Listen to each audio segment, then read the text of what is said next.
Alright guys, here we are. Joanna coming in. We got another battle replay here on Total War Rome 2. We have a 2v2 land battle here. And some very powerful factions on the battlefield for sure. Starting off on this side, we do have a Rome being commanded by K Viking. And then we have his ally over here. We have the Arvaki being commanded by Auroris. I don't know how to say your name. The name will be on the screen. Then on the other side here, we do have Arverni. I almost said Galatia. We have Arverni being commanded by Jeff Delozo. And then we have Kush here being commanded by Biohaz. And just to take a look real quick here, we have a bunch of Shoto warriors. Looks like he's got some Kushite slave infantry. Real Kushite archers, probably slingers. Yeah, slave slingers. He brought some chariots along with him as well, along with the Kushite Royal Guard General. And then for Arverni, we have a bunch of the heavy horse. Definitely a good choice. He's actually brought some noble horse with him as well. I only see... Oh, he's got two. Okay, I was going to say, I only saw one Oathsworn there at the beginning. Bunch of chosen swordsmen. So no Celtic warriors. No Celtic warriors. And he's got one Gallic hunter, and he's brought 4 units of the Celtic slingers. Now for Rome, over here, let's take a look. We have some elephants. We have a Legatus General. Legionnaire cohort, Triarii, auxiliary infantry, so a decent mix-up here of infantry. Legionnaire cavalry, we do have some Legionnaire cohort on the flanks here. Another unit of Legionnaire cavalry right there. And then for Arvaki, it looks like we have some of the Celtiberian cavalry, Iberian slingers, probably Balearic somewhere. Maybe there's going to be like one Balearic slinger somewhere. We have some noble fighters in here, and of course the mighty Scutari, or the Scutari. I always say Scutari. But yeah, this should definitely be a pretty good fight, I would say. Rome did bring Balearic slingers. He's got 3 of the Balearic slingers, and it looks like he's got 3 of his Syrian archers. So, and it looks like Rome is just going to immediately dip here into the woods. So, yeah, that's going to be interesting. Rome with the wooded combat here. Second unit... Oh, that's Legionnaire Cavalry from Rome. I apologize for that. But all right, guys, there you go. Quickly out of the way. Slingers firing. Iberians firing back. So, got a little bit of a skirmish going on here between Arverni and Arvaki. But yeah, getting ready for the 2 powerhouses over on this side to start getting going. Rome and Kush. But let's dive into this one, guys. Make sure to hit the like button, drop comments, share the video, subscribe to the channel, all of that fun stuff. And as always, enough talk, more war. All right, so we have a bunch of these slave slingers here starting to toss their stones across the field there. Looks like we have these Syrian archers firing back. Oh, Balaric's going to start hitting that quick reload. That's going to do some serious damage to those slave slingers for sure. Yeah, they do not have a lot of armor. They have 10 armor compared to the Balearics here with a 25, and of course the auxiliary Syrians with a 40. So, but looks like the lines, military infantry lines, getting a little bit closer here for Arvaki and Arverni. And it does look like we're about to have our first clash right here. A little bit of javelin love, a little bit of those murder sticks being shared between the 2 factions here. Slingers still slinging, definitely good to see. But yeah, it definitely looks like everybody's kind of brought the fight to each other over here. Arvaki, though, does have a little bit of an opportunity right here. Yeah, he definitely does have a little bit of an opportunity to get right through there, but he's going to have to deal with the cavalry. So, yeah, and unfortunately, the Celtic slingers, yeah, not really going to be able to hold up. I mean, the Iberian slingers have 25 armor. The Celtic slingers, again, they have 25 armor as well. So I'm not sure. Maybe he's multi-unit firing. Oh, I think he is. I think he is, but Arverni's actually about to have a pretty good time here. We actually had Kush come across the field here as well. Starting to push some of his Shoto warriors in there, but I'm kind of... Oh, no. Why are we not? Go this way. Oh, he's got his heavy horse coming around. Oh, boy. Oh, boy. Celtiberian. We got the noble cavalry retreating. You definitely don't want to see that, but look at that. We got guerrilla warriors behind the Arverni force. Oh, my God. I wonder how many he has. Oh, my God. I wonder how many he has. I see 2. I see a second one, but let's get over here into the woods a little bit. We'll see some of the Shoto warriors taking on the Eagle cohort. Oh, boy. That is a fight. For sure that is going to be a battle there. Rome with his elephants sitting right there. I mean, he could try and charge forward. Auxiliary infantry holding the line there. Looks like they're going to be starting to fight here in the middle. We have a chariot somewhere. Did it already break? I think the chariot already broke. Yes, the side chariot has already broken. 186 kills. I will try and go back and find that part for you guys to see. Do apologize for missing it. I didn't think he was just going to throw them in there that early on in the fight. All right, so it looks like we found the part where the chariots are going to go in. He's actually going in side by side here with the desert chariots and the scythe chariots together. And I don't really know how well this is going to go, but they are... Oh, wow, okay, that was not good. But the desert chariots being on the left actually kind of paid off a little bit because they were the ones that took the peeler, not the scythe chariots. The scythe chariots now getting into the infantry. Here we go. Getting into some of the cavalry. Honestly, I would have peeled back. I would have peeled back by now. And just gone right back up this way. Get into the back of these guys. Run around over this way. Yeah, that would definitely be the really solid job to do. But he's going to bounce back around, come back over here into these slingers. Which, okay, it's definitely still good, though. And now he's going to come down the line. Oh, man. Keep going. Keep going. Keep going. Keep going. Keep going. Give the next attack. Give the next attack. Oh, nope, they got stopped. He did not give the next attack. And now, unfortunately, they are just stuck in melee. It doesn't look like he's moving them. So I guess that is going to be where they run out. And the desert chariots, I think... Yeah, the desert chariots just got completely wrecked. They got 20 kills, but they got completely wrecked. And there goes the scythe chariot. The final scythe chariot is going to get away there with 182 kills, was it? Let's just take a look. Come on. 186 kills. But all right, there you go. Let's get back into the replay. But it looks like he's actually thrown both of his chariots in already. His general already in a fight over here, taking on some of the Legionnaire cavalry. Nice close off there with a Kushite slave infantry to stop that auxiliary cavalry from moving forward. But over on the other side here, this is what I'm really interested right here. We had 3 guerrilla warrior units getting in onto the Oathsworn general, and honestly, I wouldn't be giving this fight up. I would still be, I mean, yeah, okay, this one getting into the slingers there a little bit, but yeah, I would be trying to do as much damage to that Oathsworn general as possible. But it does not look like Arvaki is being very successful in that. He's sending his other guerrilla warrior unit to chase after a cavalry. They're not going to catch them. They're really not going to catch them, but his noble cavalry is freed up, and he is about to get a hammer charge in onto some of these heavy horse. That is a big charge. Oh, getting shot from the other side. The Iberian slingers firing in there. Just be careful. You want to shoot your own general. But, okay, so Legionnaire cavalry has been taken out. I mean, the Kush general over here is a tough general, but he is continuously being needing to take on other cavalry units.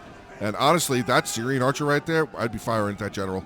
At least with one of the Syrian archers, I would definitely be firing at that general. Let's take a look. Here comes the elephants. They are out of control. Never mind. Here, the elephants don't come anywhere because Kush got the jump on them and fired some fire arrows in here, and now the elephants are out of control and stomping down on these poor Balearic slingers. I mean, what am I saying? They're Balearic slingers of Rome. Stomp them down. Kill them all. Get them off the battlefield and murder them. Okay, back over here. Skitari, noble fighters taking on a chosen swordsman. Chosen swordsman actually handling it rather effectively, even with fighting a noble fighter. Skitari here, down to 30 men. We got the noble horse through around. I'm not sure why he's not coming over here to get into these range units. Really not sure why he's doing that, or why he's not doing that, I should say. I mean, I think he's going to try and charge here. Yes, he's going to get a charge in onto the noble fighters there to help out, but honestly, I would try and get back around over there and start just deleting, honestly, just deleting all of Rome's range units, but this is not a good sign. Oh, wait, maybe not. It pulled back. It pulled back. Oh, what is this? No, no, no, no, no, no, no. Kush, what are we doing here? This is not what we want to do. We definitely do not want to be stacked up like this. We definitely do not want to be stacked up like this, ever. Don't do that, because if these elephants were to come back, he could literally just zigzag around whenever he wants, because nothing in here is in shield wall. But the fire arrows are definitely keeping the elephants busy. But the elephants aren't dead. They haven't lost a single elephant yet. Continuous firing with those archers. I mean, he's sent them back into craziness again, out of control again. They're definitely getting kills against their own troops, but he hasn't lost. None of the elephants have died yet. Switch. One of these units needs to be on regular. Oh, wait a second. Yep, Kush not watching his lines. He's trying to retreat now. Those elephants are going to come back. I think those elephants are going to come back. Got Arverni as oh no, Arverni's dead. Oh, wait a second. That's a big change. I thought Arverni was winning that fight over there. They have not. they have lost that fight. Their general looks like he's still alive. They have some heavy horse left. Both units of his noble horse are still around. Some of them, yeah, this one's down to 46 men. This is at 58 men. They got some okay kills, though. 109 kills there. The general, I think, has a 248, so they did pretty well as well. The Kush general over here now, unfortunately, now starting to be surrounded by infantry. We have the Roman general, not that it really matters all that much. It is a legatus general, but he is making his way over here now as well. Triarii getting over here, but nope. That general is going to get out of here. That Kushite Royal Guard general is piecing out. Can't believe the elephants are still out of control. They lost one, though. They lost one, but I mean, how many kills did they actually get in here? I think they might have actually gotten a decent amount of kills. I really do think they might have gotten a decent amount of kills here. Of their own men. Of their own men. Not the enemy. Of their own men. But this elephant, if this comes back, I mean, yes, I see all of this here. Is that another elephant? No, that's the Celtiberian cavalry. Okay, so Arverni's actually winning that fight, pressing the Arvaki cavalry away. But these elephants, what is going on? Why are they not back yet? Oh, God. Roman general left alone, and he's going to shoot him? Nope. The Roman general said, no, I'm going to charge you. You don't want to fight me? I'm going to bring the fight to you. But unfortunately for the legatus, he is much smaller. Is he? No, actually, no. The Kushite general is actually lost down to 51 men. 150 kills, though. More show tells. This elephant is still out of control. He lost another 2 right there. Boy, oh boy. I mean, Rome is now losing. Arvaki's got to press in. Arvaki's got to start moving. He's got to start sending some stuff this way just to push him back. He's got to get in here. Get into Kush's back. This is actually a good unit to get it with. Get into the back of these showtails. Might have been a little bit better of an idea to get into them as they were still fighting. But I mean, now they're just kind of hanging out, waiting for the charge. But unfortunately, he didn't get the counter charge off.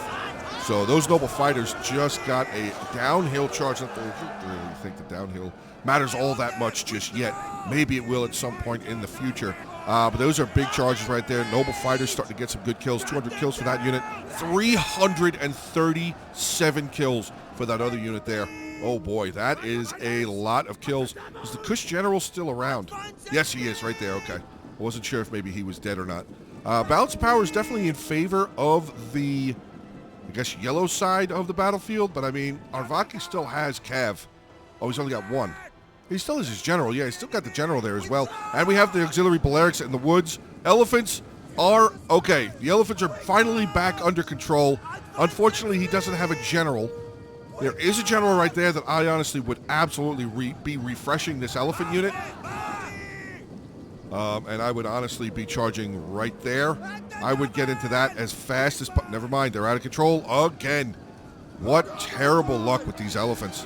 I mean, he's still got 100 kills, but he definitely would have gotten a lot more, especially right there at that point. I feel like Rome might have had the elephants a little bit too close to the line there initially as also. But yeah, I also don't really know what happened to the Kush chariot. So like I said, we're going to go back to the beginning and find that part and put it in the video. So you're obviously well past that part by now. But yeah, I just wanted to remind you that I did do that. And Kush now going to pull completely away from the woods. Noble horse absolutely just ran over a noble fighter. Got the Kush general just kind of hanging out, but okay, the noble horse going to get into the woods, going to get rid of these Balearics, so there you go. Another ranged unit for Rome has been taken out. Balance of power is absolutely in favor of the yellow team here now, and I don't really know if there's very much left. Let's see, he's got 44 there. The general with 39. Where's the rest of... Oh, he sent it over there. I feel like that Celtiberian cavalry might have been a little bit of a help dealing with this Kush general, because he's kind of gotten around here. You saw just at the last second there, he swung this way and was able to get around. But that noble horse general is still holding him up. Sorry, not noble horse, noble cavalry general. Still holding him up, but he is going to be able to get into some of these Balearic slingers. Now back over here, let's see. Kush is just kind of lining up on top of himself. He's going to send his ranged units back, and here comes all of his infantry. And there's really not very much Arvaki can do here, unfortunately. But the Kush general actually suffering some serious losses, and I think he's about to be dead. Yes, the Kush general has now died. That could mean something. I'm not sure exactly what, though. That killed Iberian Cavs. Got to get back over here. They really need that over here. These slingers need to be up. Another good charge by the Arverni horse. But now they're getting shot. There you go. There you go. Good shooting. Oop, good charge. Getting another good charge into the noble fighters there. But here comes that noble cavalry. He's got to get this going. This noble cavalry has a wide open lane right here. Get through this, get into these range units, and that's pretty much going to be, well, that's going to be the end of their range units. I mean, there's still a decent amount of noble fighters here. Still have the Oathsworn, though. Nope, he didn't get around there fast enough. Honestly, I feel like there was a gap. There was a huge gap right there in the line. He definitely could have gotten into these Royal Archers, getting into the slave slingers there as well. But now with a noble horse sitting over there, this Celtic Iberian needs to get over here to help out. Honestly, I would just bounce around that. Don't even... Nope, never mind. He's going to charge in there. And the general here, the noble cavalry, now just getting absolutely lit up. Absolutely lit up. But look at all these Shoto warriors routing just because their general died. This is crazy because some of them are pretty sizable. 78, 83. There's some pretty good sized units there that just broke because the general died. Missed opportunity over here, though. This general needs to get back over here. I know this is still noble horse over here, but they need to get rid of these ranged because, I mean, his range, the Arvaki ranged, I'd be firing at the Cav. I wouldn't even be firing at the... yes, I get firing at the Oathsworn general, but... Oh, are they out now? Oh, wait. He's going to charge in on the general. That might not go... Oh, no, the general's winning. General's winning, but the other noble horse now going to come crashing in here as well. Yep, going to charge in onto the slingers who joined the fight in melee. I mean, I guess they're out of ammunition, but one of those noble horse getting taken out. General is still pretty okay. And this general's not... Oh, the Oathsworn general is dead, but now Artavaki's general is routing. That might be the end of this fight, right? Yep, never mind. The Arvaki general has died. We have one noble fighter right there. Unfortunately, another noble fighter right there, but 375... 339, both with really solid kills. The general only 180 kills. Again, I'm just going to put this on there one last time. If he had hit that gap and got into these range units, I'm not sure what would have happened here. This might be a different way. This battle might be ending a different way. But yep, it is going to end here. So Kush and Arvaki, Kush and Arverni victorious here against Rome and Arvaki. And I'm quite interested to see what these ending army composition stats are going to show. So let's get into those right now. Biohaz playing as Kush. He was the one that sent the replay in. 2,327 kills. Solid job there. General 205. Yeah, the Desert Chariots, they're not very good. So, yeah, he got 20 kills with them. 186 with the Side Chariots. Unfortunately, only 186 kills. I wonder if he charged them in a little early. His range units, unfortunately, didn't get a whole lot going, though. 70, 74, 73. There's one of his archers there with 85 kills, though. Kushite Slave Infantry, not very much. Shoto Warriors, 194, 139, 147, 157, 161, and 107. So some of them getting some pretty good kills. Then we have Jaff Delizo, 2,429 kills, 352 with the Oathsworn General. His Noble Horse, 200 and 140. Now getting into his Heavy Horse, they didn't do as well. One unit there with 110 kills, though. One is Gallic Hunter there with 149. Celtic Slingers were not able to stand up against the Iberian Slingers. His Chosen Swordsman, 144, 183, 142, 113, pretty good. And he had a couple units of Spear Warriors. Unfortunately, they didn't do very... Actually, one of them with 90 kills. And his other Oathsworn there with 188 kills. Then we have Rome being commanded by K. Viking. He ended with 2,033 kills. 36 with the General. 106 with those Elephants. Those Elephants, if they weren't out of control for as long as they were, I don't know. I think they would have had a lot more kills. Rome's Cavalry, unfortunately, didn't get a whole lot going. His Balearics, though, 225, 117, 111. And his, Syrians, I thought that was 194. Unfortunately, top unit there for the Syrian archers was a 94. Auxiliary infantry didn't do very much. Triarii, unfortunately, got run over. His Eagle cohort, 202, 143. Legionnaire cohort, 120, 139, 186. So 3 out of the 6 over 100. And then we have Aureus here. Aureus, playing as Artavaki, 3,125 kills. My God. Yeah, these nobles did crazy. But all right, let's get to that. Noble cavalry, 181. His Celt Librarian both did well, 110, 179. Slingers, 102 there, so only one of them over 100. The Guerrilla Warriors was a nice little touch, getting in onto the OS1 general there of Arverni. I mean, obviously they didn't kill them. At least they didn't kill the general at that point. But they did do a good amount of damage, at least one of them there with 115 kills. Now, the Noble Fighters, 425, 356, 383, 372. My God. And his Skutari, unfortunately, only 3 units, 166, 155, and 149. So he actually had 3 units that did not get over 100 kills. 4 units that did not get over 100 kills. But all right, guys, there you go. End of today's battle replay. Hopefully you guys enjoyed it. It was a short one. It was a fast one, but it was definitely a bloody one. It was definitely a bloody one. Good amount of kills. Again, Arvaki coming in by far the most kills. Solid job. But it's solid job to all 4 players. I mean, there were some things that obviously couldn't be helped. Again, Rome with the elephants just continuously being hit by the fire. Unfortunately, they really weren't able to get very much going. But that is going to be the end. So make sure to hit the like button, drop comments, share the video, subscribe to the channel, all of that fun stuff. Hopefully you guys have a great rest of your day. Stay safe, and as always, until the next one.